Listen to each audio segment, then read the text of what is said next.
Co tady děláme?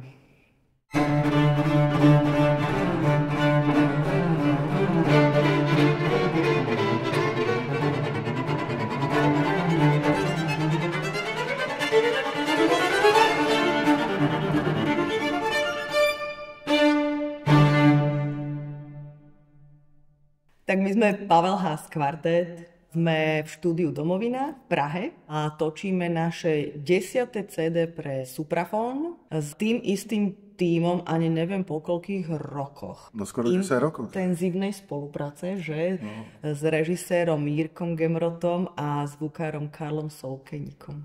Bohuslav Martinů si myslím ja osobne, že ste stále neúplne docenený skladateľ a obzvlášť v kvartetnej literatúre. Nehrá sa tak často, nenahráva sa často a tie kvartetá sú tak zaujímavé a každé z nich je tak iné z rôznych období jeho života. Rieši tam svoje lásky, svojich démonov, aj svoje radosti, že je tak zaujímavé a tak komplexný skladateľ, že sme si povedali, že stojí za toho nahrať.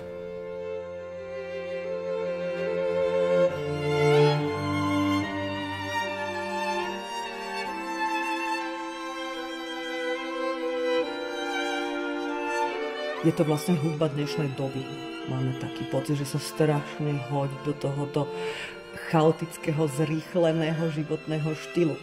Martinu všetky tempá, ktoré píše, to je strašne rýchlo. A tých not je tam strašne moc. To slovo strašne sa tam fakt hodí, lebo on to pôsobí až tak ako strašidelne, keď sa na ten text ten hudobník pozrie, tak v každom tom hlase vidí nejaký vlastný život, nejakú vlastnú kultúru. A vždy sa smejeme aj na skúške, že aj to kvarteto ako štyria, či hrajú dvaja len, alebo traja, alebo štyria, ten istý úsek hudby, tak to stále funguje. Aj ako duo, aj ako trio, to je tak presítené vlastne tými nápadmi, čo on vlastne musel mať v hlave. No a potom je tam ten kvartet číslo 5, ktorý je venovaný jeho láske. Múze, povedz. Jeho múze. Oni to tak definujú, keď to hráme, že Martinů vlastne naposledy opúšťal Českú republiku, že svoju rodnú krajinu. Ale vlastne vďaka Alešovi Březinovi z Institútu Martinů sme vlastne mohli nahliadnúť do jeho skice toho kvartetu, kde ešte to nebola ani partitúra všetkých 4 hlasov. A tam je vyslovene napísané, že táto skica patrí jen Vyťulce Kaprálovi. On ňou bol úplne ohúrený. Vznikol tam nejaký samozrejme milostný vzťah. Ten kvartet sa vymýka všetkým jeho kvartetom, čo sa týka takého toho osobného utrpenia. Že? Pochmúrnosti, no. Je tam on je asi taký najdrásavejší. Veľa mikrosvetov sa tam je. Ale ten, jak spomínaš, 5. kvartet, ktorý sám ani vlastne nechcel dať k vydaniu, tak tam určite veľmi trpel vlastne tou nenaplnenou tým vzťahom a vymyká sa tým iným kvartetom určite. No. Výnimočný.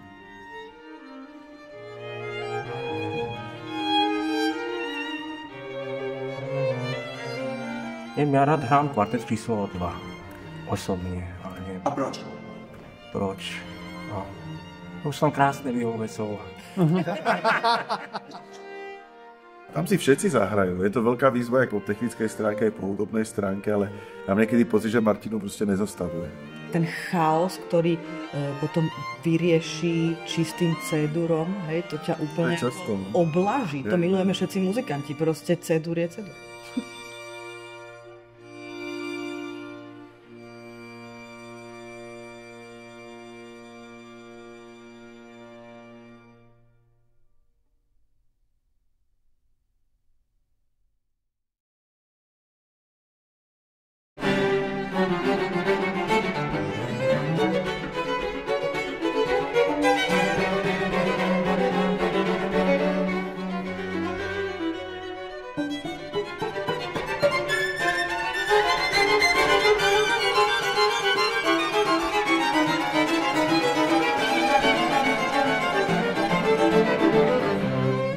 Kvarteto budeme veľmi radi, ak tento špecifický a originálny svet Bohuslava Martinů budete s nami zdieľať a budete počúvať s radosťou toto CD, ktoré vyjde na jeseň tohto roka.